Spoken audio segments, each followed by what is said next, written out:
Hello. Can you hear me? Yes. Yes, you can. Good. Good. You're here. So I have way more energy in me than I did last time. Um, some stuff inspired me. Had a nice little hangout, and also saw some stuff that kind of kick-started my brain again. A lot of the anhedonia is gone for now. Depression slightly subsided. My situation has not improved significantly. I am still out of work. But at least, I don't know if my attitude improved much either. I don't know what improved. My thoughts, I guess, my approach for the given moment. Let me see here. Something really quick. Apologies for the delay. Well, I mean, you're used to it by now with me. Why is it doing that? Oop, that works. Good. Anyway, let me see here. Yes, live chat on. Yes, do what I said. Yes. Thank you. Thank you. Thank you, OBS. Thank you so much for that. Thank you for doing what I said. Okay. So, actually, a good quick poll for this one. Just to have an idea of the demo here.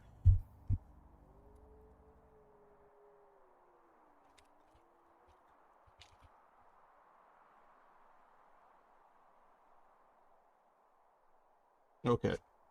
How do I define art for this?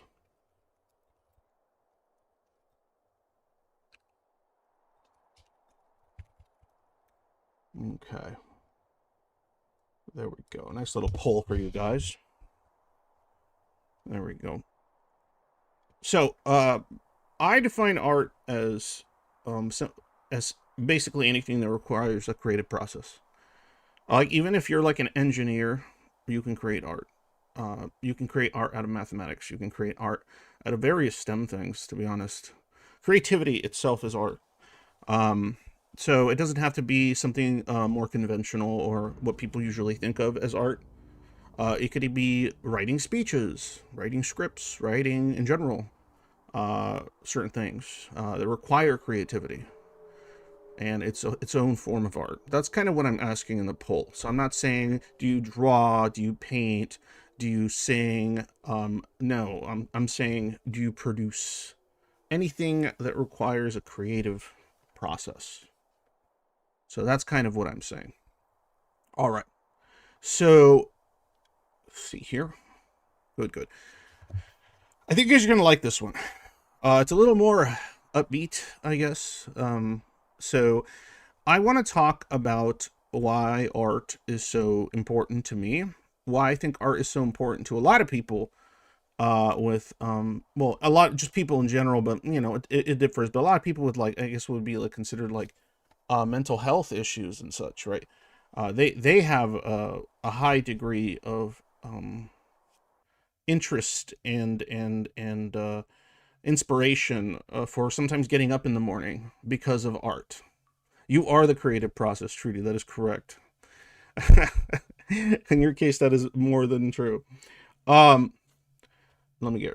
I'm just leaving the poll up for a little bit, and then the chat will start popping up there. I don't know why OBS, when I put a poll, it just shows the poll, and unless I get rid of it, it doesn't show the chat. It's it's stupid. But any case, art has gotten me through a lot of things. I myself, I would have in the past not considered myself much of an artist because I don't draw, I don't write music, I don't play music, I don't um, I don't. I used to write fiction for fun, but you know, but I don't do a lot of these things, right?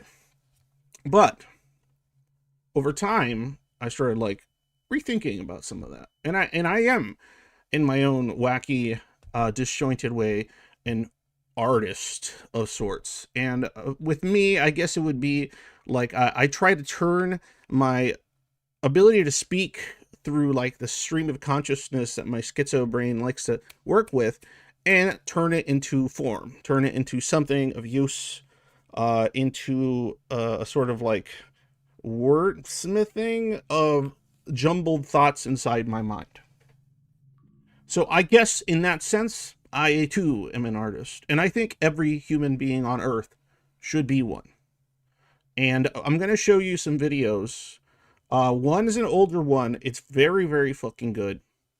And the second one is more recent, but just I only saw the first chunk of it. And it seems like it's going to be pretty keyno. So to me, being creative is the most important thing from a mental health behind exercising, fresh air, and sunlight. That's what I'm talking about, right? And actually, that in and of itself is brought up in what I'm going to show you, right? So I have two videos that are more serious, but still kind of like uplifting or what have you. And then something I found funny that maybe you've seen already, but maybe not. But I thought it was hilarious in like the darkest way possible when it comes to some of this stuff. And yeah, I hope you guys enjoy my schizo ass commentary on the subject, and I'll pause it here and there, but so on and so forth. There, poll's good. Let's see what we have here. 6 yeses. There we go. That's not bad. Nobody said no, because why would they?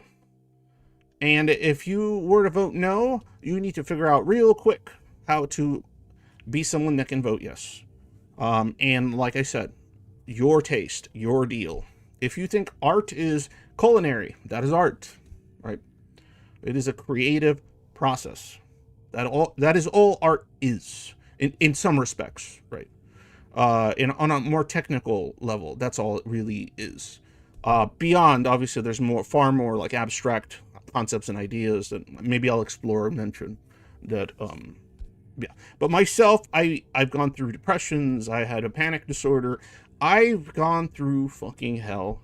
I'm diagnosed schizoid for those that maybe are new to this channel or whatever. I have agoraphobia of a very unique and peculiar kind. But nonetheless, art has saved my life multiple times. I am a lover of art, and I'm not talking about like high art. I'm talking about everything. I'm talking about every medium, from schlock, slasher films and horror movies to like cinematic masterpieces, right? And I'm the same way about books. I'm the same way about games. I'm the same way about everything. I can find beauty in almost anything if there is beauty to be found, right? It's just, I guess, one of those things that I can do for whatever reason. My brain just loves it. It eats it, right? Um, it's actually warmer than usual, but oh no, I mean not warmer, colder, which is nice. Okay, let's switch it up here. So we'll get started. By the way, if you like the stream, if you like what I talk about, if it resonates with you, it inspires you, or whatever the fuck, please, Patreon, PayPal, all that shit helps. I'm jobless at the moment, so every penny counts. Let's go. We're gonna get right into it as soon as I stop being incompetent, which is a tough thing for me, as all of you well know.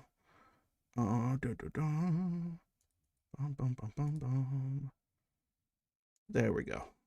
Ah, yes. There we are. I was supposed to make it fade in, but again, I am a fool. Okay. Let's go. So I'm going to start this puppy, and I want you to really take in the stuff she's saying. If you haven't seen it, it's incredibly good. Both videos are, well, the second one I haven't finished, but this first one, this thing is chef's kiss, okay? When it comes to, if you're an artist and you're like feeling down about your art, if you're not an artist or you don't consider yourself an artist but wish you could be creative, which you can, this might be something uplifting or useful. It's a lot, and it's really, really good. Okay.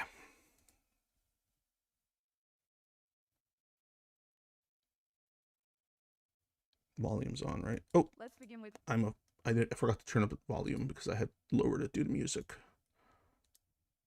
And I am clicking on the wrong thing because I am a boomer. There we go. At 41 years old, I am quite the boomer. Will Ferrell. The world is literally and figuratively on fire, and I am about to tell you that you need to make art. And more than that, I'm going to argue that the creative act is a huge part in how we extinguish and put out these fires. And I can like almost hear you. You're like, oh, Amy. That's me, I'm Amy. Amy, that is so cute and such a lovely idea. And it's so sweet that you think that making stuff is going to help the world. But I write horny fairy fantasy novels, and I really don't think that that's going to do anything. And like, I hear you, but give me 15 minutes because I want to change your mind. We're living What's great about this is it didn't have to change my mind. I already like knew this, like I had it somewhere in me, but they just did such a wonderful job of expressing it. And yes, I think they have the California, because I'm from Cali too. They sound like they have the California, you know, what's it, what they call vocal burn. So a culture that sidelines. Like, well, they're not from California. Well, actually, they're British. They sound kind of British. I don't know. The point is, it's weird. It's like a weird combination of like a Brit and a Californian, or maybe I'm crazy.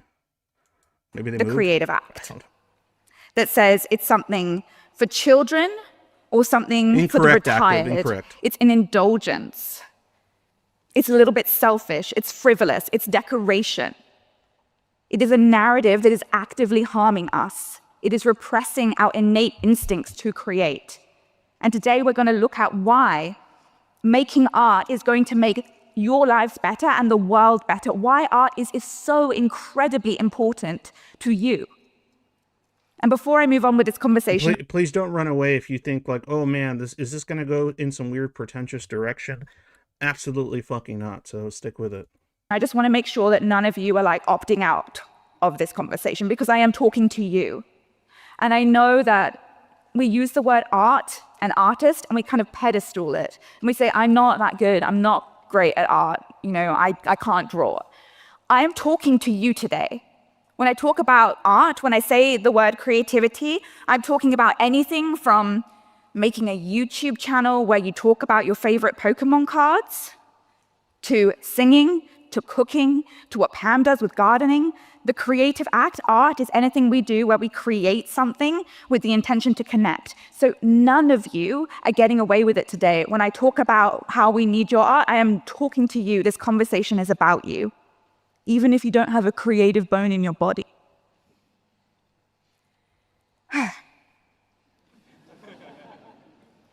I want to introduce you to someone you may already know. This is Sally Rooney. She is an incredibly successful fiction author. She writes amazing books. A lot of you will have read them, and she's seriously impacted my life. And Sally says, I've given my life to writing novels. I don't know whether they are good. They are. But even if they're really good, they're not going to save the planet. Maybe I ought to be spending my time doing something more productive, and that is very possibly the case. I can't tell you how many times I've heard fucking artists say that shit, or people that I know that do art and stuff like that. Like they say that shit. Like I wanna fucking slap them when they say that shit. Like I really do. I mean, not really, like physically, but like I guess more figuratively. I just want to. Pisses me off. This is what is happening to our culture.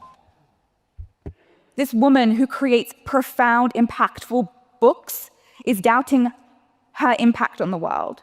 We are constantly sidelining our creativity to being something that is not productive. There are bigger things happening in the world. How could I be playing the piano? I work with thousands of creatives, thousands of artists, and I'm getting dozens of DMs each week that say, I don't know how I can be spending my time at my piano when there is so much pain in the world. What I need all of us to realize today is that we need to be at the piano making our art more than ever as we navigate these incredibly difficult things. Art is not just for kids. Art is not just for adults. Art is not just for peacetime. Art is now. We need it now. So I'm going to just go on a big rant where I tell you why every single one of you needs to be making art. Okay? We're going to start here. So that's perfect because that's what one thing they mentioned. I think it was Rational that said that it's like part of their mental health stuff with exercise and fresh air. Yeah, it's definitely something that human beings need in their lives in some capacity. And as they will explain, it's so fucking sidelined. Creativity is the missing pillar of self development. We are a culture that is obsessed Hell yeah, get them with out. optimization and productivity. We've got podcasts coming out of our asses about like how to, do breath work and be the best versions of ourselves. We're looking at meditation practices, sleep I practices. can't stand this over mindfulness shit. Like it's just being so overdone, overplayed. It's there's nothing wrong with mindfulness and this sort of stuff, but like Jesus, man, it's gotten to the point where it's like toxic. Exercise practices. How can we optimize and be the best versions of ourselves? And no one's talking about creativity. No one's talking about making stuff. It is the missing pillar of self-development. Dr. Kieran was talking about it with comedy, with laughter. We have a huge amount of juicy research that is being, for some reason, ignored, that looks at how play and creativity and art impacts us physiologically. It's wild to me that like in a lot of public school that art is a elective, right? Art is something that is not really integrated into the process. And even what electives there are for art, it's usually very narrow, very contained stuff, right? So essentially, they're not growing that part of an individual, their creativity. There's an amazing piece of research. And again, Dr. Kieran spoke very similarly about this. It was a 45-minute session where people just made art. They just played around. They weren't good at it necessarily. Play. The skill level didn't matter. Very 45 important. minutes, that was it. Cortisol levels just dropped through the floor. Exactly like Dr. Kieran said with laughter. And that is just one of so many studies that look at when you play, when you just let yourself make something, our bodies respond. That's why stand-up comedy is art. All that shit. Inflammation goes down, pain response goes down. If we are going to look at how to improve ourselves as humans, sure, do your 20-minute exercise, but where's your 20 minutes of playing around with the pens? Where's your 20 minutes of singing in the shower? We should be considering this, because if we want to live delicious, full lives, we need to be considering our art. Creativity is the missing pillar of self-development. It needs to be something that you think about when it comes to how you look after yourself. Yeah, so we got all these like gym bros and all these like fucking pills and drinks and diets and all this shit, right? You gotta be healthy to be happy and all this shit, right? And like you got these guys just fucking oh wow, they're really healthy. Oh, they're doing all this shit. Oh, they're gonna live a really long time. And do what? Right? Especially if you don't develop that shit. Do what? Just be alive? Making art gives you agency in a world where we have little control. So creativity is our power to enact change and bring order to the chaos that we are currently experiencing. So many of us are experiencing a sort of existential depression. This idea that, we consume the news and we're like, I Shout out to the Zoids like me out there that watch still. Existential depression, existential anxiety. You know a little bit about that. can't do anything about this. I have no agency. I have no power. I have no purpose. And we're seeing like an epidemic of meaninglessness. Like we just don't feel like there's any use to us. Dr. Alok Kanogia talks about this particularly with young men. And because we have this huge, like, what's the point of going forward? We see a lot of people relying on lateral experiences. So because there's no point to our future, it's all hopeless, we're instead indulging in things like phone addiction, gambling addiction, porn addiction, game addiction. I truly believe a solve here. And when she says game addiction, I'm thinking more like gotcha games. I'm thinking more like stuff that just keeps dragging you into it. Even stuff that I haven't been playing much, but even things like League of Legends, right? things that just create this like hierarchy of competitive format that just keeps pulling you in. You're not in the game for the creative process. You're not even in the game for anything outside of, you know, your technical prowess. If you turn that into like an art form of itself, then yeah, hell yeah. But most people are using these things as distractions, including myself. And if you're gonna have a distraction, make it a much better one. When we are consuming so much hard news about the world, and it's so reasonable for us to feel so terribly depressed about the future, is to come back to our art, to come back to our creativity. And please remember, like, For you context, that's not to say that gotcha games don't have art in them. It's just the mechanics of how they exist and what they exist for is not really art. But obviously the visuals and everything else, yeah, there's plenty of artists working on that stuff. can be creative in so many different ways. Again, you are not, no one is exempt from this conversation. When we create, we have agency in a world that says that we're too small to enact change. When I write my novels, I'm the god of my own little realm. I get to tell them what to do. I get to make the change. I see my impact on the world. Creativity is our power to enact change. It is how we become powerful. And so many people are leaving our creativity on the sideline, discarding it as just play. It is so powerful. But play is also important. Play is important, but that's a different topic.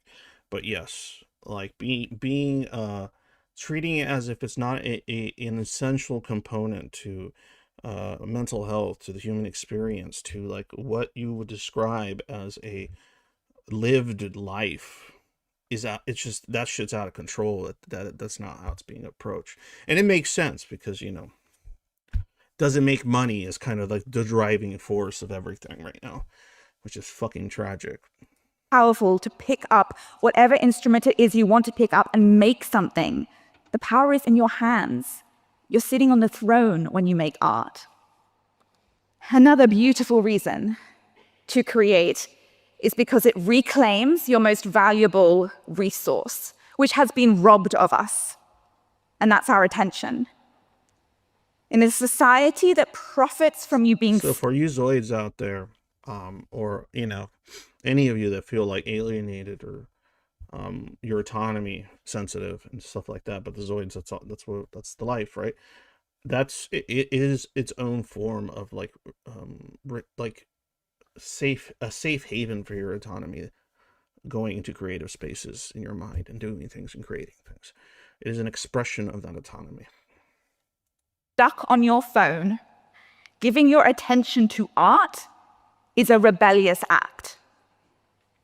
That means when you write that little piece of poetry, it isn't just a nice thing to do with your time, it is a revolutionary thing to do with your time. In many ways, yeah, sitting down and just doing art is almost like, of any kind, it's almost like if you're of that kind of proclivity, it's very like anti-capitalist, unless I guess you're making money with it. But even then, like, you have a lot of artists that have to do shit on the side that isn't their like job, right? They still need to create art that they don't sell, right?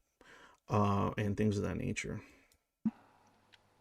The other day, I figured out that if you spend 3 hours a day on your phone from the age of, I think it was 15, to the average age of death, 79, you will have spent 10 years straight on your phone. No sleeping, just 10 years straight on your phone. And 3 hours a day is I'm going to say a fair amount of us are using those numbers. I want you to reclaim the attention that has been robbed of you, and I want you to use it to make something. We are a culture of consumption, and we've forgotten how to make. We need less consumption, more creation.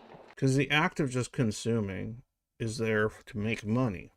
The act of working, make money. Going to school to have a career and make money. Right. The act of just doing something for art's sake, for creativity's sake, it's not, that isn't about making money. Again, autonomy right there, saying fuck you, I'm gonna spend my time however the fuck I want to spend it. That's what doing art is, or something creative. It's you saying fuck you, I'm gonna break out of that system for a little while, for this little pocket dimension I'm gonna create for myself, because fuck you, I'm still me. Bring back your attention, reclaim it. It is yours to do with Slaanesh. whatever you want to do. You have Hilarious. so much Fuck to it, do make. art There's for so many Slaanesh. I things that don't you care. have to give this world. I want you to take some of those 10 years back from Zuckerberg and give it to a project you want to work on. Making art is activism. I had a client that I worked with who was in the science space, and they were working in the climate change sector, and she was miserable. She was really, really struggling, and all she wanted to do was write her romance novels. But she felt so guilty for taking herself away from the climate change space to do something that is so trivial and so frivolous. And again, this is the narrative. Here, I'm going to give you an interesting example. Okay. So everyone knows, kind of going off what she's saying there, right? When fearing more is that you show someone what you created and they say something about how it must be so nice having the free time to do frivolous stuff. Yeah, fuck that noise. Fuck that. Right? And you know, just ignore people that say shit like that. For a lot of artists or people that want to do creative, it's their parents, it's their coworkers, it's all the people that just kind of bought into wanting to be a hamster on the goddamn wheel, right? But anyway, before I forget my point, everyone knows Superman, right? Superman. Like, you say that shit, everyone knows, like, in their mind, well, unless they have, like, what is it, aphantasia or something, but, like, or they think of, they know what I'm saying, Superman.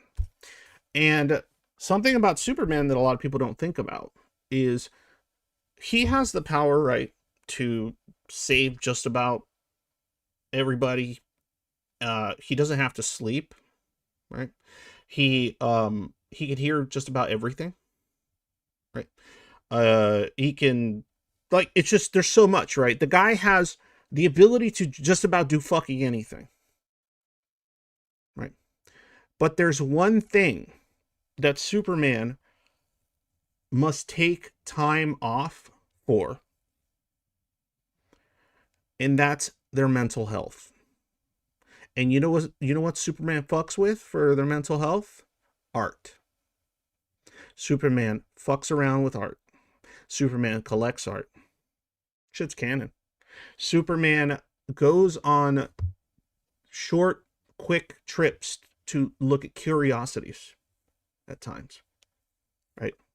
Superman turns down that hearing so he could sit at the beach for a few moments, right? He could be, that could be one or two more people dying. That could be, unless it's a really big thing, that Superman has to make the conscious decision of, some people, I can't save everyone. Even though he physically could, in many ways, it would break him. He would burn out, and it would break him. And guess what? Long term, that's going to cause far more damage and harm and death in, Metropolis or whatever, than if Superman just lets some shit go. Some crimes are going to happen. Some people are going to get shot. Bad shit's going to happen to people in their homes. He can't stop everything. So he has to make that choice. Right? So that reminded me with this climate change, friend, right? You can't keep doing the productive thing non-stop. Well, what you would think is the productive thing, or itself is productive in that sense, right? Healthy mind, healthy actions. We have to break down. We have to understand that art is activism, that it is inherently political to use your voice I'm and sorry to to hear take up that, space active. with whatever it is you're making. Legislation and policy are important, Just tape up your windows, but man. I am moved by art, and the culture is moved by Yeah, art. cardboard. We are impacted on a very human level when we consume creations. It is political. You can change the world with your art. Use your creations to seek the change you want in this world. Making art is activism. This is a big conversation for the time right now. This is a DM I got the other day. It says, what is the point of making art in this world when AI is just going to do it better and cheaper anyway? There's no reason to create. Yeah, that's one of the things out there I hate the most about, like, even like Asmongold. Even though I find their sincerity when it comes to a lot of stuff decent, but they're like leaning into stuff like common sense, and then their takes regarding art are just so absolutely dismal and dog shit. It's crazy. Anymore. I'm hearing this all the time. What's the point? There's no reason. What's the point? There's no reason. There has never been a better reason to create art than the incoming storm of AI. We need humans making things. The beauty and magic of art is that connection, that human connection. I replied to this DM and I said, we consume art to feel closer to humanity. And for the Zoids out there that hear that and go, no, I don't. Yeah, you do. Like, it's even on a more abstract level, even on this other kind of level, right? It's not connecting to humans is not socializing, right? Connecting to humanity is not the act of socializing. For some people, that is the way they do it, right? But for the Zoids out there, the schizoids like me, like, yeah, it was a way that, even though I wanted to stay away from people and just kind of keep to myself like 90% of the time, it was a way for me to connect to my own species, in the things that I saw beauty in, right? Through reading these books written by people, right? Looking at ideas discovered by people, enjoying art designed by people. You're connecting to humanity. Lean into the humanity behind your art. Lean into the vulnerability, the mess, the imperfections. People are going to start craving it. Do not ever come to me with the excuse of AI is going to make art. I will sit you Shit's down retarded. and force you to draw something. I'm going to appeal to your ego for a minute and just ask you about your thanks. legacy. What do you want to leave this world with? Yeah, see, this section is just like, it's so like, for me, it's like, I don't get it. I don't give a fuck about legacy. I give a fuck about results when it comes to my actions. But legacy, I'm just like, I don't care. I don't care if I'm forgotten completely. But I could see why most people would care about this to some degree or another. So I'm just putting out there that that's me being fucking schizoid that I am. Yeah, artists dare to imagine a different world. Creatives never leave the world the way they found it. You know, we can depart this place having spent 10 years straight or more on our phones and having just left the world with a memory of horror and fear and being very depressed about what's going on. Or we could leave this world with a little bit of you in art form. Whether that is recipes that you pass down to your kids, whether that's Pam's gardens that are all over England, whether that's my dad writes me poetry. That's his legacy. I'm not asking you to become a world famous artist, though I will absolutely back you if that's what you choose to do. But I am asking you to start making stuff, start taking up space. Leave a legacy, leave this world with something beautiful. We're human beings. We are just born to create things. What is your legacy going to be, artist? I kind of threw this one in the end just to kind of like punch you in the gut. Yeah, this one is fucking amazing. This shit right here, it's what kind of the title is of the stream. That right there. Remember, all those times that you use some art, some kind, something, right? Whatever form it takes, right? It was something to alleviate some existential shit, some pain, something, right? Something. And art helped, music helped, paintings helped, a video game with a great story that resonates with you helped, right? Helped get those ideas together, form them, shape them into something that you can work with, something that felt more tangible in a sense. When you don't do any art, this is essentially when you do inaction, right? When you live a life of inaction, that's selfish in many ways. If you want to argue it that way, I don't really like it. But point is, people that say, oh, it's selfish to spend time doing art, it's so frivolous, it's so selfish. No, the opposite. I would consider the opposite more selfish. Because if you think, oh, my art sucks, or you're just so down on yourself, or whatever the fuck, there's somebody out there that's going to see it, and they're going to resonate with it, and that's gonna help their pain. Just like you seek out other art and things or external things in the world to alleviate yours. Your art is the antidote to so many people's pain, yet you are keeping it to yourself. I think we've been taught that creativity is a selfish endeavor, that when we go and play the piano or we go and do our YouTube, creation, that this is something just for you, that it's selfish. The act of making art is inherently generous. Your art is the antidote to so many people's pain, yet you keep it to yourself. If my dad hadn't written me these beautiful, beautiful forms of poetry, do you know how much they healed in me and the vulnerability it took my father to give them to me? It is beautiful. The way you're hoarding your creations is selfish. I'm going to turn around now and show you the back of my coat. And I want you to shout out what you can see, because it's got words on it, okay? So can anyone see what it says? What does it say? Say it louder. We need your art. You guys get it. This is important. Art isn't to be sidelined. You are inherently creative with something very beautiful to give this world. I need you to start taking it seriously. You are so needed. Thank you. See, I don't need to be needed. I just want to be able to reduce some suffering to whatever capacity. If feeling needed is like your goal, then more power, right? But for I always like to mention my weird ass schizoid kind of like perspectives, because that's what this channel was originally. That's what it grew out of. And so I always want to have that perspective there, because that's my experience, right? I don't I don't I don't have this need to be needed. I have a need to be useful. I have a need to be something that works in a useful way toward things that I give a fuck about.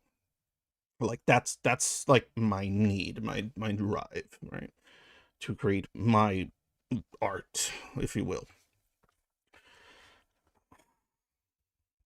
Just like she said, even if you're just making videos about your favorite Pokemon, fucking do it. That video about your favorite Pokemon is going to help somebody else that feels like shit that day, and it's going to cheer them up, or it's going to make them feel like, hey man, I should go back to that. That did help when I was sad. Maybe I should go, pull out that, Pokemon Red or Blue or some shit, right? Autonomous, anonymous autonomy, autonomous anonymous. I like that. Anonymous autonomy. That sounds like a cool band name. Okay, so the next video is kind of playing on that shit, right? Hopefully that made sense why I thought this was really fucking good, right? Because it takes a really kind of more like practical approach to why art's important. It like I said, it wasn't pretentious in the least. It was just, this is a part of your fucking mental health. This is a part of your development. This thing helps others. It helps you. Why the fuck aren't you doing it?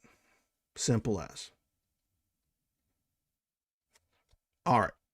Yeah, I know a lot of artists and stuff that like they hate like doing commissions and things like that. That's part of their issue, right? I think most artists would prefer not to have to do any commissions, right?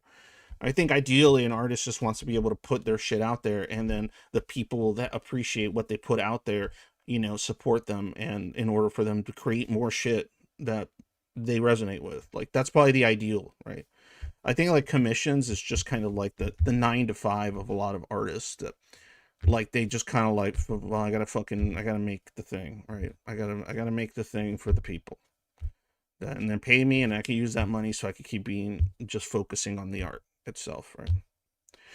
Um, Kids would sit there in school drawing dope ass shit. Everyone would fawn and admire as such. But if I got out my journal and started writing or showed my mom a cool thing I drew, I got shamed. Yeah, man, that's fucked. And that is the experience of a lot of fucking kids with a creative streak, and reprimanded. Fuck you. Yeah, fuck your mom, dude. Fuck your mom. right? That's bullshit. It's fucking and I know people that have experienced similar. That is a way to destroy a child's soul. Crush it under the weight of the cult of consumerism and productivity. Cult of capitalism. Anyway, let me see here. Okay, so the next video, well, let me do a funny one just to kind of like, just to goof off for a minute, and then I'll get back to the more serious one. I might have to speed through a little bit, but I don't know. But here this shit's funny to me. If you haven't seen it, it's fucking great. There's a guy called Nate Ziller. I don't understand how there's people out there that have like videos that hit like 2 million and shit, and fucking they got 57,000 subs. I'm like, what the fuck? 800,000 views. They got like another one with like 2 million or some shit or something. I'm like, how the fuck do you watch this and not go, I gotta sub to this? Because this shit's fucking fire. This shit's fucking cinema. Like, cinema. All of them are good, but I'm just gonna play this one because it covers, the topic of art. And it's funny as shit to me, but yeah. Welcome to the Museum of AI Art, the museum of the future. Everything here was made by generative AI, just like me, because I too am made by generative AI, and I look amazing, and all the art here looks amazing as well. This one is really something. This image's prompt was Will Smith eating spaghetti, and it took 0.005 seconds to generate. Doesn't this place just fill you with awe? Awe isn't what I'm feeling. And look at this one. This perfectly emulates a human-made painting. Humans cannot compete with this. Just knowing this stuff was made by an algorithm makes it feel soulless to me. These images have soul. They make me feel things. Like what? Excitement at the prospect of making an image in 0.004 seconds. Okay, how about we go look at some artwork made by real people? I still cannot believe that humans would spend more than 0.005 seconds working on a single image. Soon this building will be full of AI art. I am the future. Yeah. Look at this painting. Does it make you feel anything? Let me see.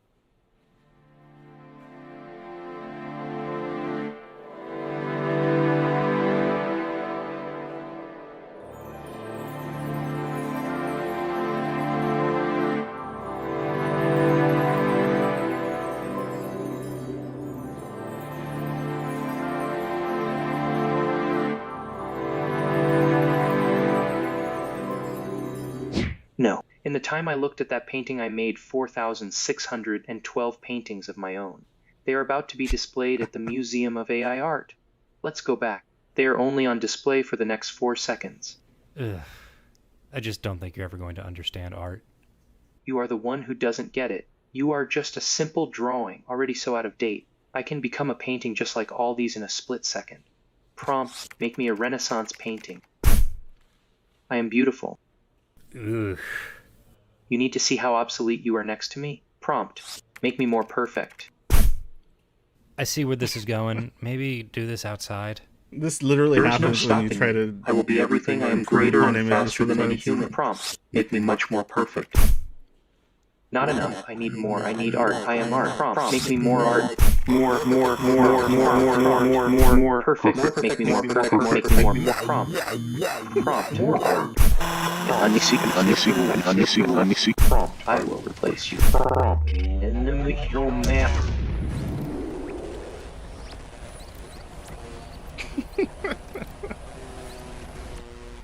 This wasn't my fault. I didn't do this.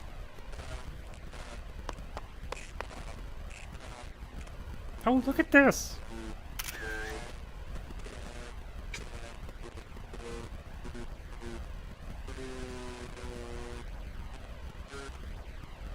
Yeah, this is a really great fucking channel. I trust me, I want to show you more, but like I gotta stay on track, okay? But check it out.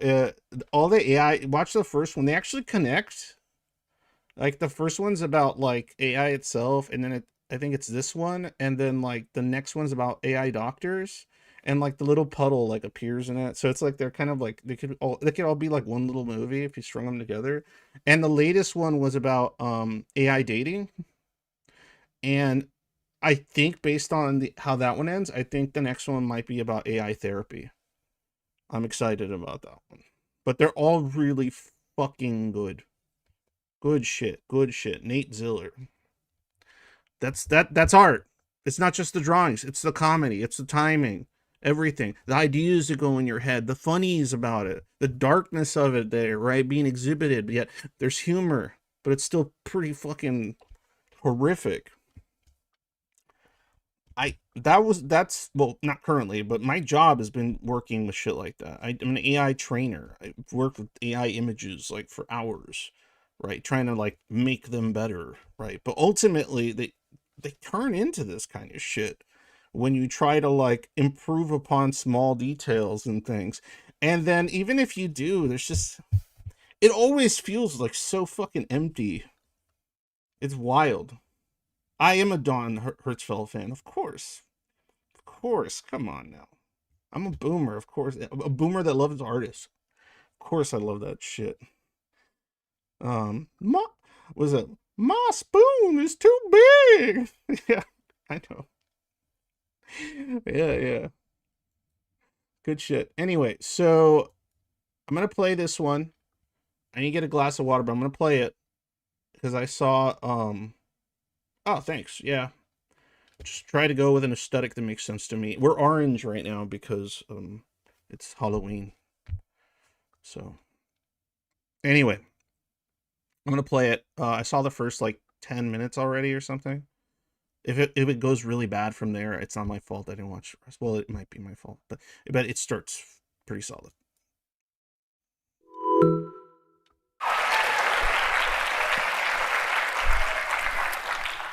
Be right back. Okay. Enjoy. I'll So, be back. how many of you have met someone who wants to write a book? I meet a lot of them. Okay, today I'm meeting more. Now, how many of those people do you think finish a novel? Maybe some of you have a project that you've been noodling on for a while. You pick it up, you put it down, you never seem to get much closer to the finish line. Why do so many artists fail before they ever really begin? Now, I wanted to be a writer from the time I was a kid, and on paper, I look like exactly the kind of person who would be a novelist. I went to a fancy Ivy League university, I majored in English, I won a poetry award of all things, but I graduated from that fancy university in 1997, and I didn't publish my first book until 2012, 15 years. Now, what is at the root of that delay? I would love to tell you that I spent those 15 years honing my craft, training for the Ironman, feeding orphans, but the truth is I spent those 15 years working crappy jobs and trying to write a book, but failing. Now, I want to show you that I did actually crack the code and write some bestsellers. But to do that, I had to find out what was at the root of the delay. Lack of talent, lack of drive, could be. But I think that the answer lies in a forgotten skill, the ability to tolerate discomfort. It's a skill that my education skipped over entirely, and it's Hi, Lookbook. How often have I brought that shit up, right? Discomfort. People need to tolerate discomfort. They need to deal with it. It's going to hurt. Progress, creativity, all kinds of stuff requires a certain degree of challenge being met, and that's going to cause discomfort. Life is not about comfort. Well, the comfort's good, but I'm saying don't make your whole life comfort. It's fucking absurd. one that our culture barely recognizes when it comes to the arts. When we look at an Olympic athlete standing on the podium, we would never think, oh, I bet they got there without ever experiencing discomfort. And yet, most of us have grown up absorbing the idea that art should not only look effortless in its final form, but that it should feel effortless in the making too. By erasing discomfort. That's why AI art is dog shit. Because there's no discomfort, there's no process. There is no creative process. It's just a regurgitation of just fucking other people's shit that did involve a creative process, that did involve people going through discomfort. And discomfort doesn't mean like, oh, you have to be pining and crying and it's got to be, you're a suffer for your art, right? No, it's more like, yeah, it's sometimes like when you fuck up, it doesn't look right. You got to start from scratch again. Like, learning a new technique, learning this, learning that, like all that shit requires a lot of trial and error and annoying shit and stress. Like it's all there. You look and feel effortless in your final form. Comfort from the process of creativity, Truly our culture, becomes TV, art. movies, now social media, have fed us a myth. And that lie, that gap between truth and fiction, that keeps artists from making art. It nearly kept me from writing my first novel. And in the age of social media, like most things, it's only getting worse. Fuck yeah, it is. So, I am going to break down 4 myths about how art gets made and how those myths mess with our dream of being working artists, i.e. people who get paid to make fun stuff. And most importantly, I'm going to show you how discomfort can be your secret weapon. And it doesn't have to be fun stuff, right? You could, it depends on the kind of artist you are, right? Like sometimes you're an artist that creates like incredibly harrowing shit that has a purpose. And people like you because you're like showing it.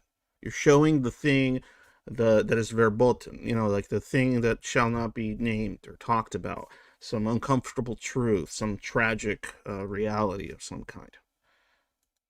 Okay, so first, before we get into the myths, where do they come from? Well, the call is coming from inside the house. They're in the media that we consume. We go to a movie, we see an artist, a composer, a writer, and they get an idea, or they meet a cute girl, and then they get an idea, or they meet a cute girl, and they break up with the cute girl, and then they cry, and then they get the big idea, and then we all know what comes next.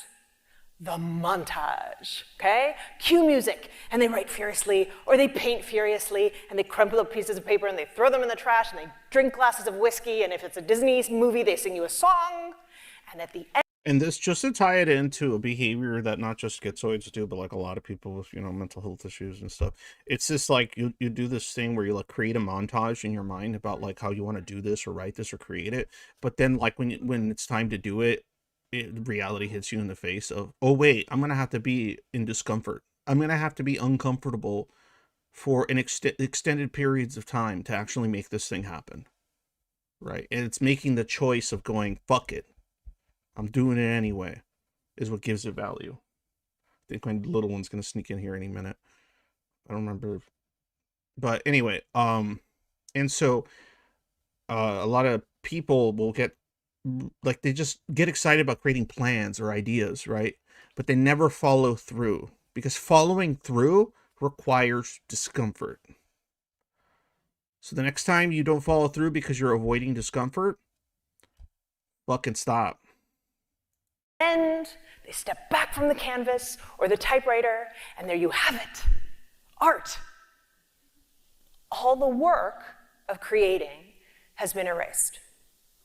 Social media comes along, sees this phenomenon, says, hold my beer. A recipe, a home improvement project, a piece of art that took days, weeks, months to create, not to mention all of the years it took to become proficient in being an artist, a chef, a composer. All of that is scrubbed away, right? It's condensed down to a montage that takes mere seconds to consume. All of the mistakes, all of the experimentation, all of the trial and error that came before perfection, that's all gone. We're skipping the hard parts, the boring parts. We're skipping the discomfort. Now, no one wants to watch somebody revise a novel, okay? Or draft the same sketch again and again. That is not good box office. But when we watch this distorted, abbreviated process repeated again and again, we start to develop a very false idea about how art gets made and how it feels to make it. So what happens when we sit down to try to create? Well, we get hit in the face with the first myth, the myth that all of those montages built. Now, the book on the shelf, the painting on the wall, those are not first drafts. They're not even second, third, or fourth, or fifth drafts, right? Art is iterative, and art worth consuming happens in revision. But if we don't understand this truth, that art happens in revision, we sit down to work, and invariably we compare our first draft with the finished work of all of the artists we admire. And fucking right there. That shit, God, how many artists do that kind of shit? whatever your art form is, whatever shape, whatever it is, doesn't matter. Writing beautiful essays about STEM subjects, that's art. But point is, you compare your first draft to the final product of a bunch of other people. To like you're a really big fan, I don't know, fucking George Orwell or something, and then you want to write some fucking shit, right? And then you write it, and you're like, oh my god, it doesn't even hold a candle to my favorite author or philosopher. Oh, I'm an idiot. What was I thinking, right? They were probably doing the same shit, but point is, don't do that shit. It's fucking stupid. I once got a personal trainer certificate when I realized like I don't want to be around someone like that, like at all. So I was a bit of a waste. No, you can get something out of those skills, right? Currently, like, yeah, I got a master's degree in history. Yeah, I wish I got one in psychology, but I used my historical thinking, the way I pick apart context and shit like that, and some of the skills that I learned from various books that I had to read and courses. Like I still use that shit. I use that shit to talk about stuff like I am right now. No, this isn't a career. Doubt it'll ever become one, but you know. Yeah. Unless we are delusional, we realize that what we're doing, our first draft, Guilty. is not very good. Hey, there you go. We're hit now in the you know. face by Don't do it again. discomfort. And because we don't recognize that discomfort, because we haven't seen it in the creative process, we start to think that the problem lies with us, or maybe with the project we've chosen. Which brings me to the second myth, the romance of the big idea. Now, the number one question I get, 100%. Where did you get the idea? This is sort of like meeting a nice couple, and you say, oh, how did you guys meet? When the real question, and hopefully the one you're too polite to ask, is not how did you meet, it's how did you stay together? Because art is not about falling in love. Art is about... Yeah, that's a really good point, because we're at the video part where I haven't watched that much. Oh, I guess I only watched like the first 5 minutes. But yeah, that's a much more interesting question if you want to know about a couple, right? How did you stay together, right? That's a much more interesting story. Who gives a fuck about how they met?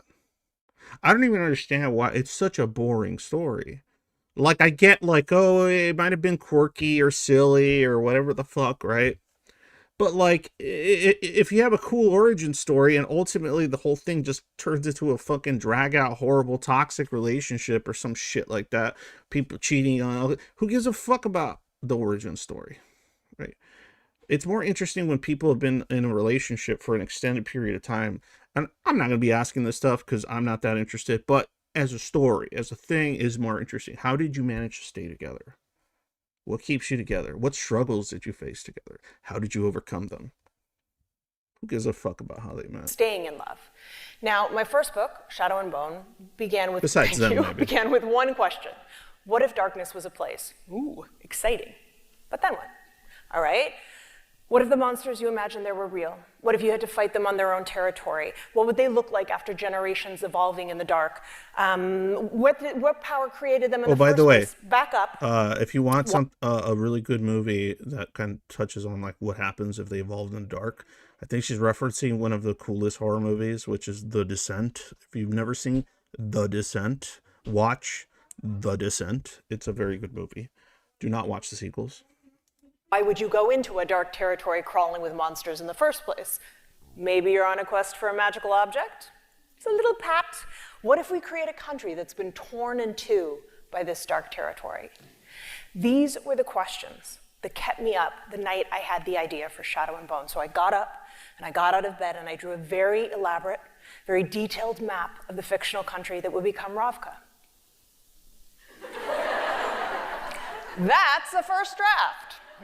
And it would take days and weeks and months and many talented artists and then years for that map to become these maps. But it would take many more questions, many decisions, many moments of discomfort for that idea to become a book that then became a trilogy, that became 2 spin-off series, and then became 2 seasons of television on Netflix. It should have been 3.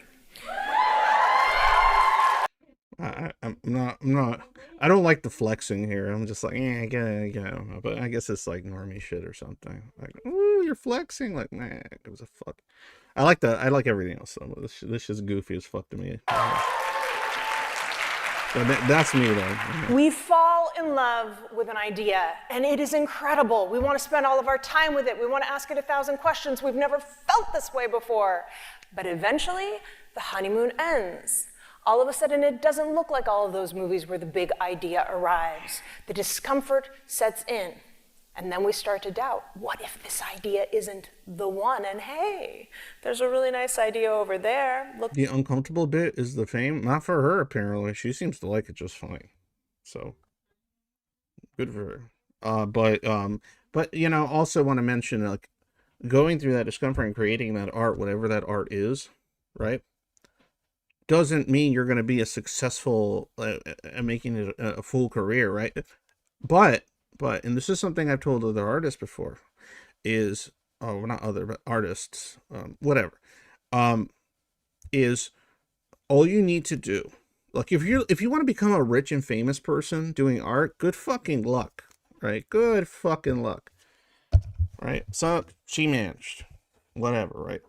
And sometimes it's not because you're creating great art; it's because you're creating consumable art. But the point is, all you got to do is find that niche audience. That's it. Are you a single person? Even better, right? You need to find that small group of people that your art resonates with, and then hope that some of those people have, you know, little cash. Maybe you can't make it your whole job, but shit, you can create something, and there is an audience for it. Because anything worth following or whatever, you can tell there was effort being put in. You could sense the discomfort that they had to undergo. Looks good, smells terrific. Maybe that's the idea I should be with. Suddenly, we're not finishing a draft, we're starting a new one. I do not like Friends. We've turned away from discomfort, and instead of moving forward, we're stuck in place, or we're right back at the beginning. So, how do we rewire this idea of discomfort? Well, we have to get rid of the idea that discomfort is a warning sign and move toward the idea that discomfort points the way. Now, this is an important moment for me to distinguish between bad discomfort and good discomfort. I'm from California, so I'm obsessed with cults, and I can tell you... Or as I used to, well, I would always call it unproductive versus productive suffering. Right? But I kind of like the discomfort. Discomfort has a nicer tone to it, right? It separates itself from, like, what is, like, real suffering, right? Yeah, like, it reminds me more of, like, the discomfort you have to undergo to wake up early, go to the gym, work out, your body's achy, keeping that on schedule, eating right instead of eating what's good, you know, shit like that. All those things create a certain level of discomfort, or a lack of comfort, that ultimately has a goal.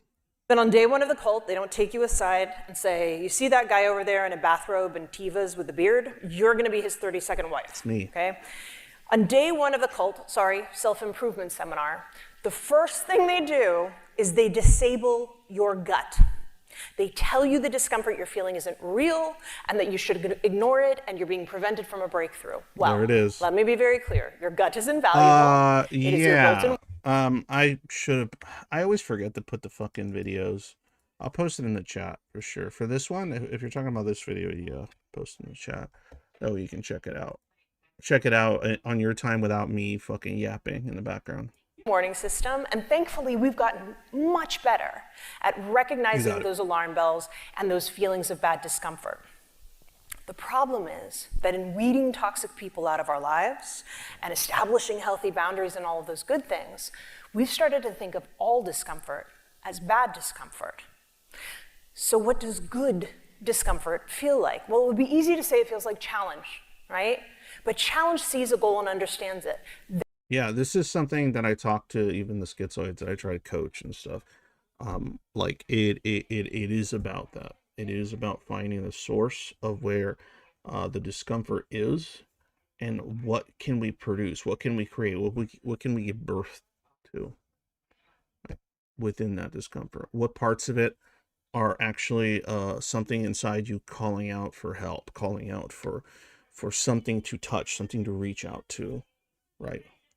And how much of that discomfort must you endure, and which discomfort is worth enduring for whatever goals you may have? Because ultimately the choice is yours, right? It's either make the choice of going through discomfort to achieve higher goals that are ego syntonic for you, or just avoid discomfort but ultimately be just uncomfortable with various parts of life for the rest of your short existence. There's a mountain. I'm going to climb it. It's going to be challenging. Hopefully I get to the top. Art requires that we throw ourselves into the unknown. It means climbing that mountain with an uncertain path. It means getting the top and realizing you're at the smallest peak of a much larger mountain range. So let's say that good discomfort feels less like challenge and more like curiosity, because curiosity means we have to tolerate the possibility that we're going to encounter things that don't feel good in pursuit of discovery. It's jumping into the cold mountain lake. Essentially, it's almost like a psychological inner work version of risk assessment, right? You're doing like a risk assessment, right? You go, okay, what's the payoff for this discomfort, right? Some people are blind to what that payoff could be, right? And so they need somebody to point. But it is a form of risk assessment. You go, what are the risks, right? I'm uncomfortable. I feel like shit. What are the benefits? And then you make that. But a lot of people, they don't go through that risk assessment sort of thinking or process when it comes to stuff that's like, mental health related and things like that. They just go, feel bad.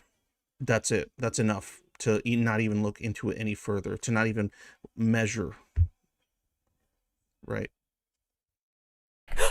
Bracing, surprising, very different from easing into a nice warm bath. Think back to that Olympic athlete, okay? Yes, there is discomfort in the repetition of training, but compare that to the discomfort that athlete experiences when they dare to attempt a new skill. Which is scarier? Which requires embracing the unknown? That daring, that is the good discomfort that creativity requires. And to live without it, it means you're just climbing the same mountain again and again. You're being challenged, you're getting stronger, you're getting faster, but you're never going to see beyond that first peak. You can be comfortable, but can you be creative? So, if we understand... I know it's not the same thing, but it kind of reminds me of like somebody that will play only the same game forever and ever and become like a speedrunner, and all they do is play that fucking game, and they become incredibly fast and incredibly good at that game, but it's at the cost of experiencing other games and learning other types of skill sets that require those games to be like, overcome.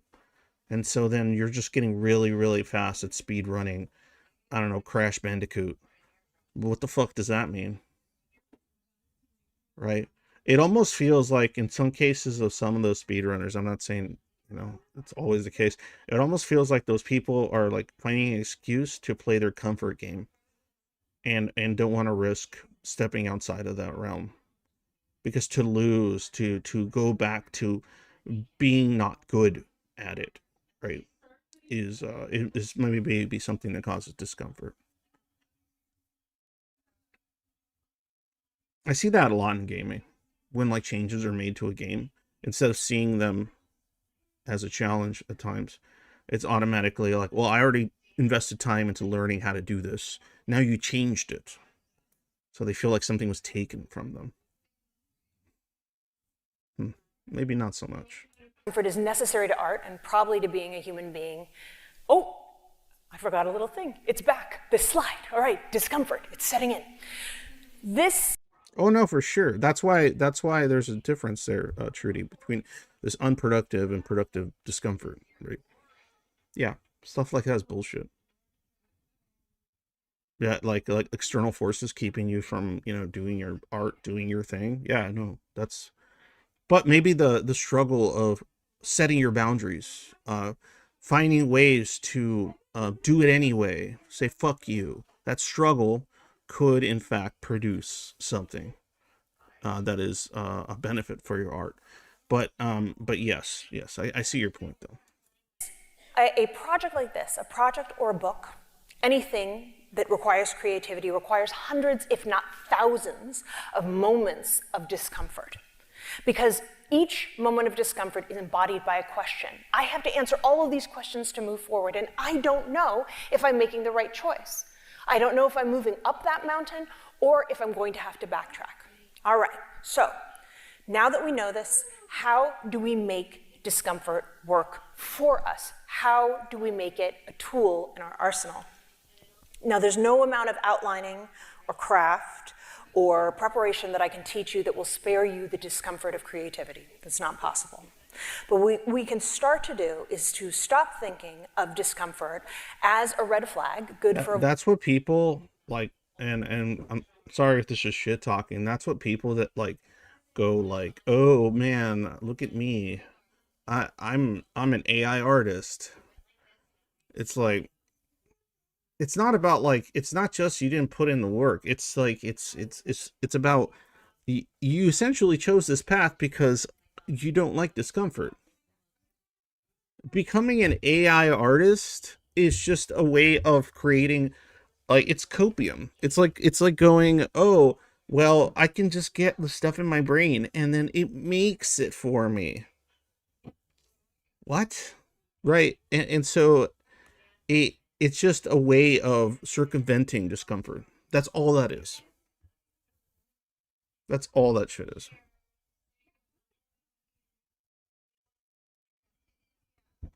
Yeah, but they're well, I don't know if this is related, but they're being creative, but not really. It's like feeling hungry and just eating fucking hamburgers, right? You won't be hungry anymore, but what are you putting in your fucking body? AI art is like satisfying the need to be creative by eating McDonald's every day. That's how I see it. I've seen a few AI artists that actually I'd be like, okay, you get a pass because they write their own scripts and the uncanniness of the whole thing is part of the art they're trying to create, right? They're using AI as a tool along with other things they do by hand, and writing and other stuff, and then it turns into like a thing that's intentionally like that. There's one guy in particular, I can't remember his name, but he does these like really fucking hilarious videos of like alternative TV alien things. They're really fucking funny, and the scripts he writes for them are great. And God knows the amount of effort he has to go through to get it just right. But I'll give like stuff like that a pass, for that reason. But yeah, but that's really niche, right? That's a very niche thing. What makes it good is how uncanny and weird it looks, along with how funny the scripts are. Neural Viz. There you go. Neural Viz. Yeah. That is like one of the few AI artists that I'm like, okay, fine. You are niche. You are very specific and niche. Like, that's it. If you ever checked out their videos, they're fucking funny, man. They're really well written. And I don't even know like the amount of money it would cost to try to make like, from scratch animations for the shit. Hopefully one day, man, he can have a fucking studio. Somebody give that man a studio so he doesn't have to use AI to make fucking the videos. He just bring his scripts to life with just, I don't know. But anyway, if there's noises in the background, just my kids being crazy. Avoiding cults, bad for making art, and instead think of discomfort as a compass needle. It's going to point you towards something bigger and more difficult and more worthwhile than you've ever attempted before. Well, yeah, for sure. But I don't think he uses AI for the lines. I think he dubs, because the lines don't sound like AI. Like, they're just, and the writing is definitely not AI. And they're open about how the visuals are AI. So like, and it's actually part of what makes it so weird to watch. Six of Crows was the first book that I sold on proposal. Okay? That means I wrote an outline and I gave it to my publisher, and my publisher kindly handed me a check and said, go write the book. It was amazing. I'd never done this before. The problem was then I had to write the book. I had never written a heist before. I'd never written a prison break. I'd never written from 5 different points of view. I was terrified, and the discomfort had set in. But I really wanted to tell this story, and I really didn't want to give back the check. So I sat with that discomfort. I lived with the unknown as I worked on this book for the better part of a year. I fell back in love. And that book, that difficult, challenging, frustrating book that had me wallowing in self-doubt for the better part of a year, that had me climbing mountain after mountain after mountain in that mountain range, that book changed my life. That book led to art and cosplay and the most incredible group of readers. That book stayed on the bestseller list for over a year and popped back on just recently, 10 years after it was published.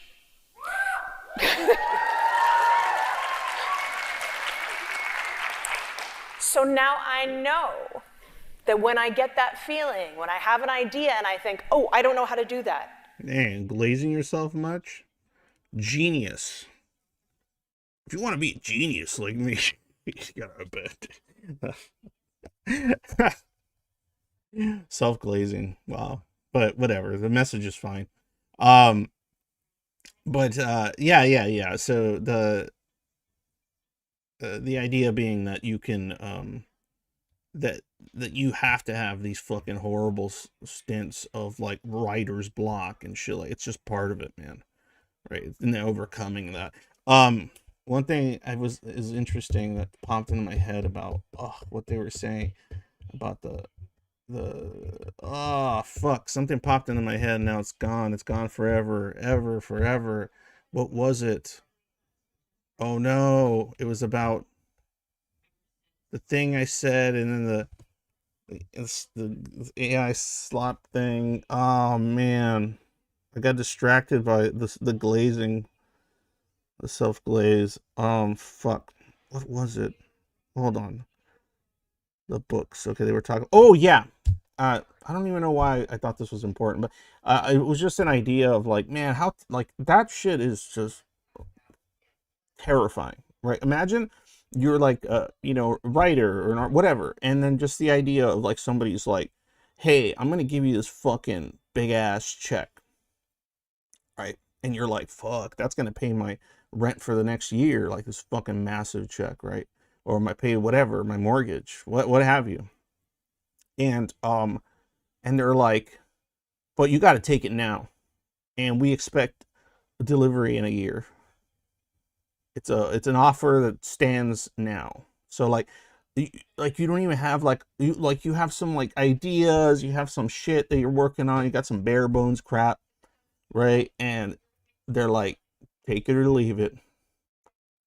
Fuck, that's crazy stress. That's crazy. And then you're just sitting there. You can't even enjoy that money, right? Like or I mean, not that there's much enjoyment in money itself, but you can't even like feel like the relief of like, I don't have to worry about these bills, right?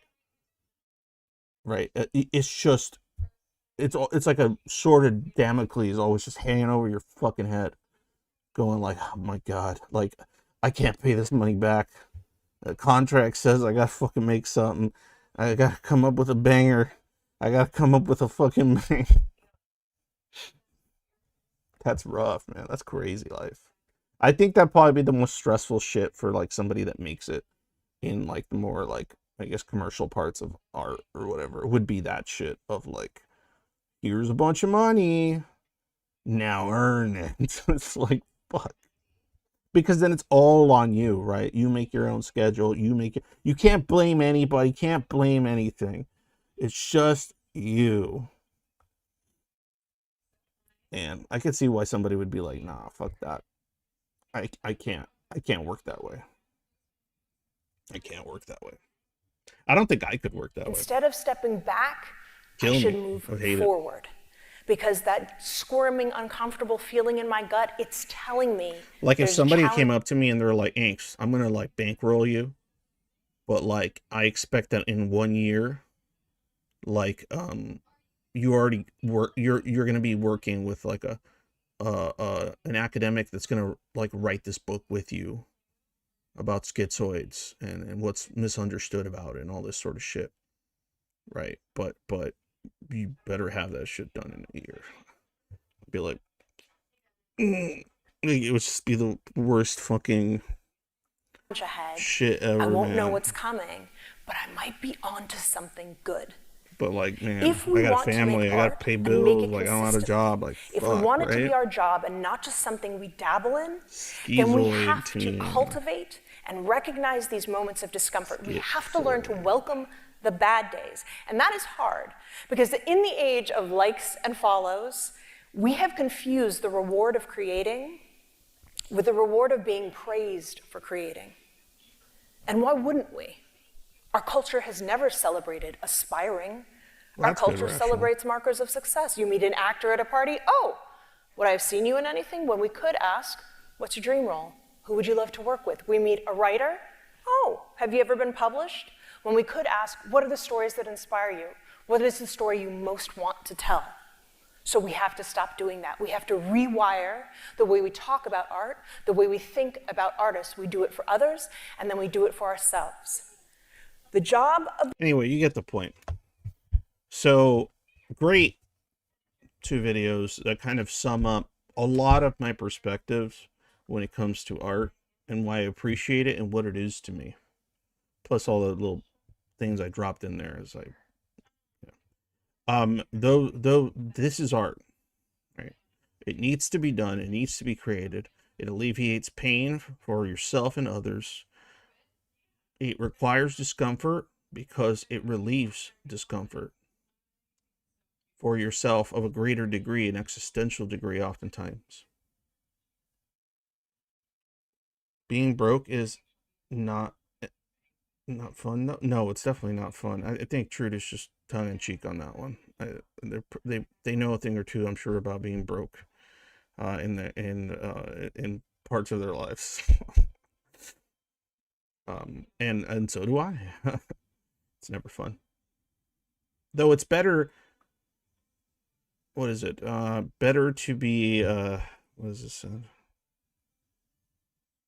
Better to be happy and free than miserable. No, better to be, what is it?